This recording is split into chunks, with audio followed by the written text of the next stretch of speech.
Questão 29 da UBRA. Diz que um objeto faz 3/5 do percurso em linha reta com velocidade 6 e o restante do percurso com velocidade 12. Qual foi a velocidade média durante todo o percurso?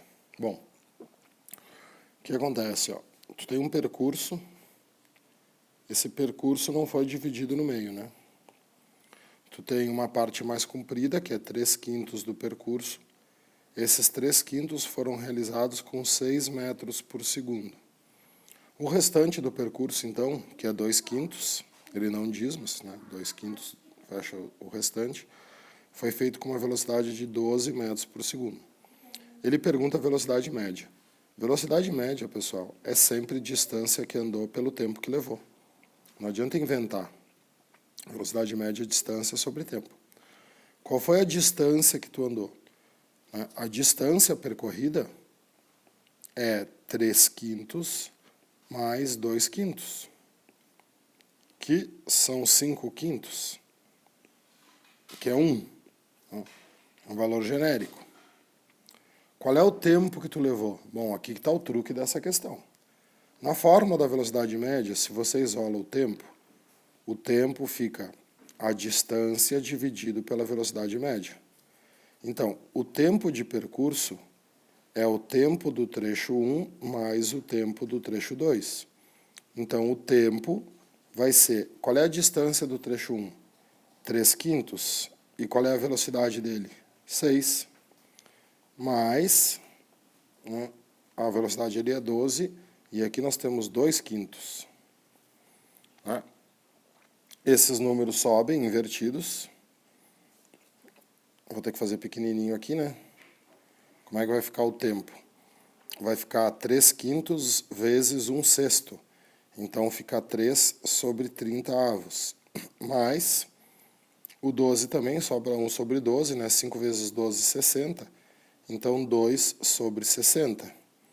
Então, o tempo de percurso é 1/10 mais, simplifica por 2, 1/30 avos. Certo? Fazendo o mínimo múltiplo comum, o tempo vai ser, fica sobre 30, né? Fica 3 mais 1. Então, o tempo de percurso é 4/30 avos. Então, o tempo de percurso é 4/30 avos. O 30 sobe multiplicando, e aí fica 30 sobre 4. 30 sobre 4 são 7,5 metros por segundo. Brasil.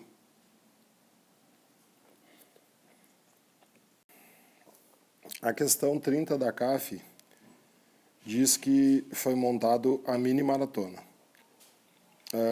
O percurso da prova é mostrado no mapa. 800 metros de natação,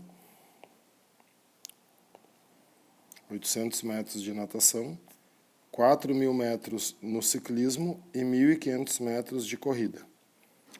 A prova começou com 1 volta na natação, 5 voltas no ciclismo e finalmente 3 voltas no percurso. Observa na figura que todos os percursos, natação, corrida e ciclismo, são percursos fechados. Eles voltam para o mesmo ponto de partida.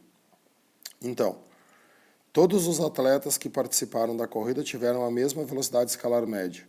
Não tem como saber isso, né? Porque tu não tem o tempo que cada atleta levou. Letra B. Na prova de corrida, cada atleta realizou um deslocamento de 4.500 metros. O deslocamento é uma grandeza vetorial. É um vetor que une o ponto de partida ao ponto de chegada. Quando você sai de um ponto, faz um percurso fechado e retorna para o mesmo ponto, o vetor deslocamento, o vetor ΔD, é nulo. 4.500 metros não foi o deslocamento, foi o caminho percorrido. Se um atleta realizou a natação em 10 minutos, sua velocidade média foi aproximadamente 1,3. Velocidade média é diferente de velocidade escalar média. Está vendo aqui na letra A? A velocidade média, a fórmula da velocidade média, é o deslocamento sobre o tempo. E aí o que acontece? Em qualquer prova, natação, ciclismo ou corrida, a velocidade média dos atletas foi 0, porque o vetor de deslocamento vale 0.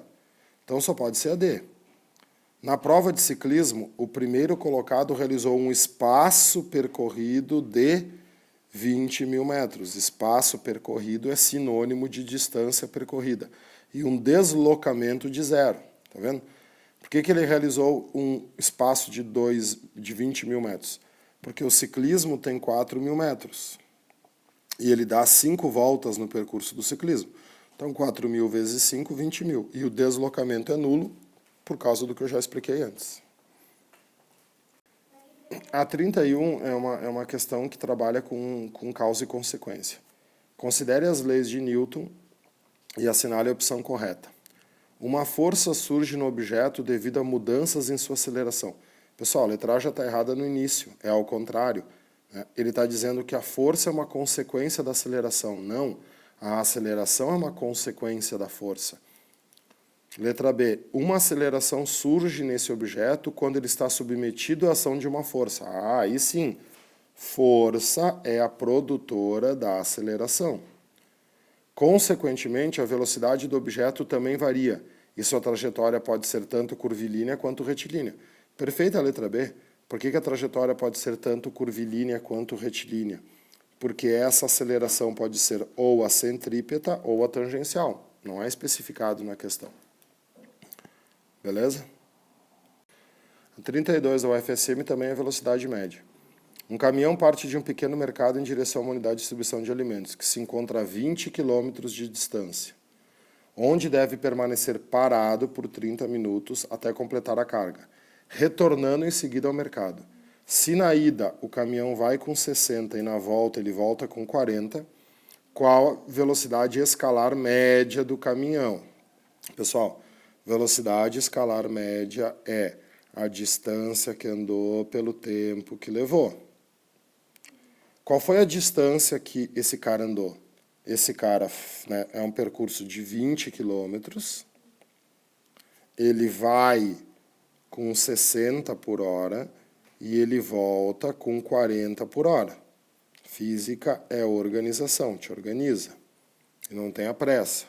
Então, a distância percorrida é de 40 quilômetros, né? A ida e a volta. Quanto vale o tempo? O tempo é o tempo total. Nós temos 3 tempos nesse exercício. Nós temos o tempo de ida, o tempo de volta e esses 30 minutos que ele fica parado. Tu deve incluir no cálculo o tempo que fica parado. Quanto mais tempo tu ficar parado, menor vai ser tua velocidade média.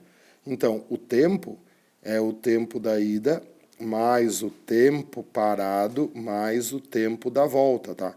Nunca se desconsidera o tempo parado. O tempo parado sempre conta no cálculo da velocidade média.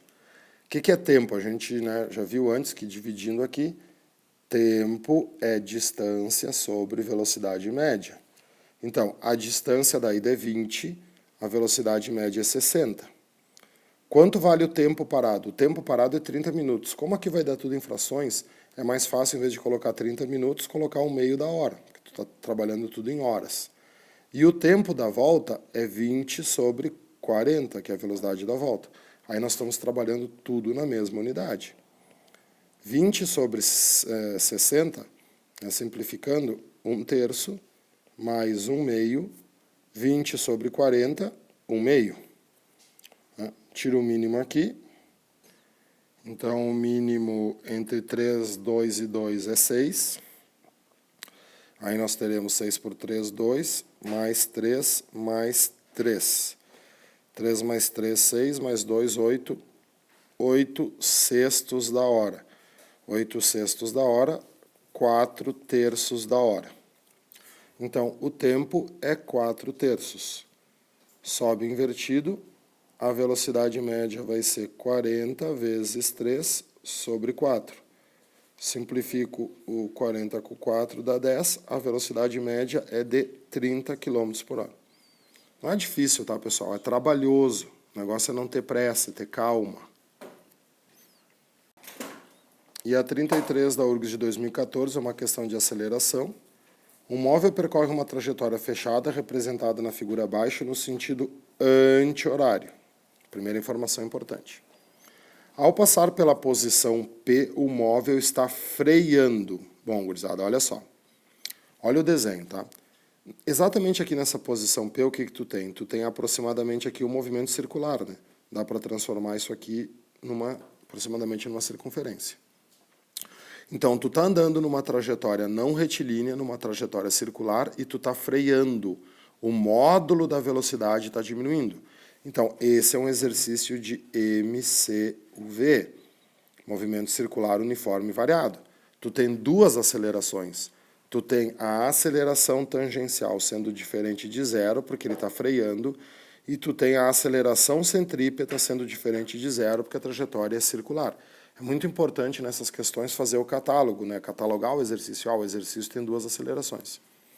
Ele pede o vetor aceleração total. É aqui que muita gente se atrapalha.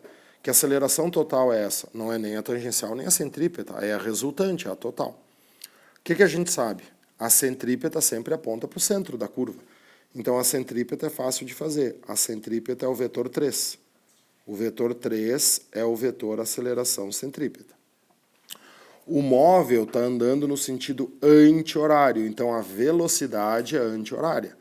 Se a velocidade é anti-horária, né, então a velocidade é o vetor 1, certo? O vetor 1 aqui é a velocidade, no sentido anti-horário, essa é a velocidade. O móvel está freando. Quando o móvel freia, a velocidade e a aceleração tangencial são opostas. Então, se a velocidade no ponto 1 é para a esquerda, a aceleração tangencial no ponto 1 tem que ser para a direita, é o vetor 5. Como ele quer a aceleração total, que é a resultante, vai ser a resultante pitagórica entre esses dois vetores. A resultante pitagórica entre esses dois vetores é o vetor 4. Essa é a aceleração total do móvel, que é a resultante das duas acelerações. Beleza?